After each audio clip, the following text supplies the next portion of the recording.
रहकर 2 रकात नमाज पढ़ने वालों की आपको फिक्र है, कुरान पढ़कर बैठ के दुआएं करने वालों की आपको फिक्र है, हर हिंदुस्तानी की उसकी फिक्र क्यों नहीं करते? सलम बस्तियों का इलाका और दौरा क्यों नहीं करते? वहां जरूरत है, आप भी चले, हम भी आपके साथ आएंगे। हुकूमत से हम यही गुजारिश कर रहे हैं, वक्फ की जितनी जायदादें हैं ये अल्लाह की जायदादें हैं, ये अल्लाह की अमानत है। अल्लाह की अमानत में दखल अंदाजी करना हम इसको बर्दाश्त नहीं करते हैं। उम्मीद करते हैं आप हमारी इस बात को कबूल करेंगे, क्योंकि जब गुलिस्तान को खून की जरूरत पड़ी तो सबसे पहले गर्दन हमारी ही कटी। जब गुलिस्तान को खून की जरूरत पड़ी तो सबसे पहले गर्दन हमारी कटी। अब कहते हैं ये अहले चमन हमसे, ये वतन हम तुम्हारा हमारा है तुम्हारा नहीं। ये कैसे हो सकता है? हमारे आबा व अजदाद ने इसकी कुर्बानियां दी है, हम इस कुर्बानी की इंशाअल्लाह कयामत तक हिफाजत करेंगे। आज अगर हमसे नहीं हो सका, कोई मस्जिद अगर हमसे हिफाजत करना नहीं हो सका, कल को इंशाअल्लाह कोई सुल्तान सलाहुद्दीन अय्यूबी पैदा होगा, कल को कोई इंशाअल्लाह खालिद बिन वलीद पैदा होगा, कल को कोई इंशाअल्लाह सुल्तान टीपू सुल्तान पैदा होगा, कल को इंशाअल्लाह कोई दर्द रखने वाला नौजवान पैदा होगा जिससे अल्लाह ताला काम लेंगे।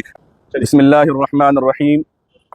आज हम मोहम्मदिया मस्जिद चंपापेट के इस इलाके से हमारे नौजवान, हमारे बुजुर्गान दीन, हमारे अकाबिर, हमारे रहबर मस्जिद की हदूद में रहते हुए एहतजाज दर्ज करा रहे हैं कि वफ़ के इमलाक अल्लाह की अमानत है, नबी सल्लल्लाहु अलैहि वसल्लम की अमानत है, इसमें हर मुसलमान का हक़ है। खाने काबा की सरज़मीन से लेकर इस मोहम्मदिया मस्जिद की सरज़मीन और हिंदुस्तान के चप्पे चप्पे इलाके के अंदर जो मस्जिदें वीरान पड़ी हुई हैं, हमें उनकी भी फ़िक्र करनी चाहिए।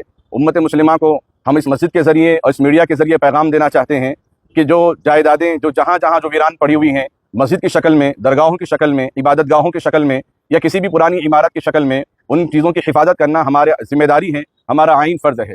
हिंदुस्तान का नहीं, पूरी दुनिया का कोई भी मुसलमान अल्लाह और उसके रसूल के नाम पर कोई जायदाद वक़्फ़ करता है तो क़यामत तक के लिए वो अल्लाह की अमानत है। मैं भी अपने ज़ाती तौर पर इस्तेमाल नहीं कर सकता, आप भी अपनी ज़ाती तौर पर उसको इस्तेमाल करने का हक़ नहीं रखते हैं। बावजूद इसके हमारे हिंदुस्तान के अंदर ऐसे बहुत से तश्तियान हैं जिन लोगों ने अपने बैतुल माल में से, अपने जायदाद में से गैर मुस्लिमों के लिए भी तहफ़्फ़ुज़ का सामान फराहम किया है।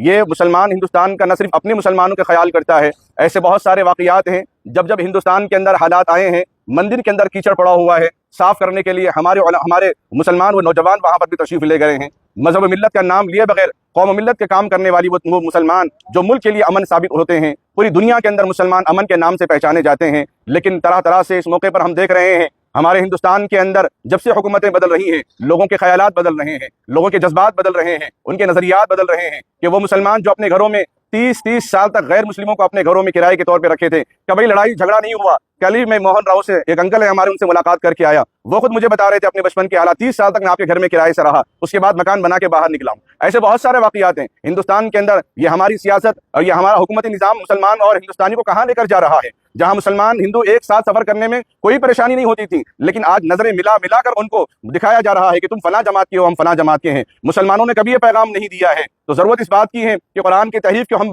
तहरीफ को, कुरान के अंदर तब्दीली हम बर्दाश्त नहीं कर सकते, हदीस में तब्दीली हम बर्दाश्त नहीं कर सकते। हमारी जायदादें लुट गई, हम खामोश रहे, हमारे जवान मारे गए, हम खामोश रहे, हमारे बच्चे यतीम हो गए, हम खामोश रहे, हमारी माएँ बेवा हो गई, हम खामोश रहे, हमारी दुकानें जलाई गई, हम खामोश रहे। लेकिन मजहब इस्लाम के अंदर अगर रुकावट पैदा करेंगे, मजहब इस्लाम के अंदर दखलंदाजी पैदा करेंगे, हम खामोश नहीं रहेंगे। हमारे अकाबिर, हमारे उलमा की हिदायत है कि मस्जिद की 4 दीवारी में रहकर अपना एहतजाज दर्ज कराना है, इसलिए आज हमें अपनी 4 दीवारी के अंदर महदूद हैं। ये नौजवान जो तालीम हासिल करने के लिए, ये बड़े बुजुर्गान दीन जो अपने घरों को, अपनी दुकानों को, अपने मोहल्लों को संभालने के लिए हमेशा फिक्रमंद लगे रहते हैं, लेकिन ये सारे कारोबार छोड़कर, सारे तालीम को छोड़कर यहाँ इसलिए आए हैं ताकि वक्फ की जायदाद का तहफ़्फ़ुज़ हो सके। हमारी इस मोहम्मदिया मस्जिद के अंदर जो दाएं जानिब जो डिफेंस है, ये भी खुद वक्फ की जायदादें हैं। रेलवे के जितने ट्रक चल रहे हैं वो भी वक्फ की जायदाद में है। कब्रिस्तान के दरमियान से हुकूमत ने रास्ता निकाला, फिर भी हम खामोश रहे। मस्जिदों के कई जमीनें हड़प लिए, फिर भी हम खामोश रहे। लेकिन बाज़ाब्ता वक्फ की जायदाद को हुकूमत अपने इख्तियार में अगर लेना चाहते हैं, हम इसको बिल्कुल बर्दाश्त नहीं करेंगे। ये हमारे लिए काबिल एतबार नहीं है, बल्कि हिंदुस्तान के अंदर हमेशा जमहूरियत का निज़ाम चला है।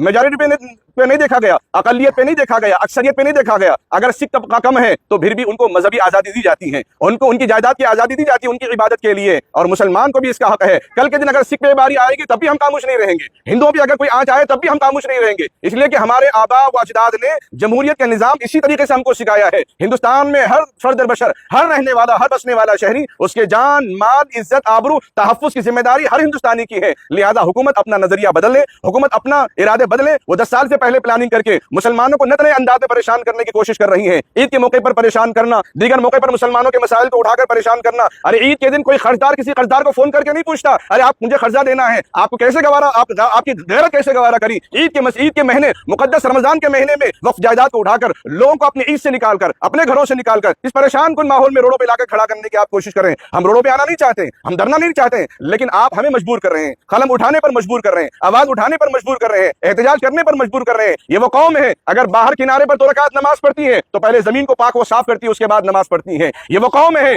जब उसको किसी चीज की जरूरत नहीं पड़ती, जब नमाज का वक्त होता है, अपनी मिट्टी को, हिंदुस्तान की सरजमीन को, मिट्टी को तयम्मुम बनाकर, मिट्टी को हमने, हमारे नजरिए ने, हमारे अकायद ने पाक करार दिया है। अब इस जमीन से भी मोहब्बत करने वाले, इस मुल्क से भी मोहब्बत करने वाले, इस मुल्क के आइन से भी मोहब्बत करने वाले, आज तक निजाम नहीं बना, आज तक किसी बड़ों ने ऐसा निजाम नहीं बनाया। आप नए निजाम बनाकर क्यों माहौल को बिगाड़ रहे हैं? क्या हिंदुस्तान के अंदर बहुत सारे बच्चे लावारिस नहीं है, उनकी आपको फिक्र नहीं है? बच्चे बेरोजगार है, उनकी आपको फिक्र नहीं है? बेवा है, उनकी आपको फिक्र नहीं है? फौजियों में जो शहीद हो चुके हैं, उनके खवातीन चक्करें काट रही हैं पेंशन के लिए, उनकी आपको फिक्र नहीं है? मस्जिद में पड़े रहकर 2 रकात नमाज पढ़ने वालों की आपको फिक्र है? कुरान पढ़कर बैठ के दुआएं करने वालों की आपको फिक्र है? हर हिंदुस्तानी की उसकी फिक्र क्यों नहीं करते? सलम बस्तियों का इलाका और दौरा क्यों नहीं करते? वहां जरूरत है, आप भी चले, हम भी आपके साथ आएंगे। हुकूमत से हम यही गुजारिश कर रहे हैं, वक्फ की जितनी जायदादें हैं ये अल्लाह की जायदादें हैं, ये अल्लाह की अमानत है। अल्लाह की अमानत में दखल अंदाजी करना हम इसको बर्दाश्त नहीं करते हैं। उम्मीद करते हैं आप हमारी इस बात को कबूल करेंगे, क्योंकि जब गुलिस्तान को खून की जरूरत पड़ी तो सबसे पहले गर्दन हमारी कटी। जब गुलिस्तान को खून की जरूरत पड़ी तो सबसे पहले गर्दन हमारी कटी। अब कहते हैं ये अहले चमन हमसे, ये वतन हम तुम्हारा, हमारा है तुम्हारा नहीं। ये कैसे हो सकता है? हमारे आबा व अजदाद ने इसकी कुर्बानियां दी है, हम इस कुर्बानी की इंशाअल्लाह क़यामत तक हिफाजत करेंगे। आज अगर हमसे नहीं हो सका, कोई मस्जिद अगर हमसे हिफाजत करना नहीं हो सका, कल को इंशाअल्लाह कोई सुल्तान सलाहुद्दीन अय्यूबी पैदा होगा,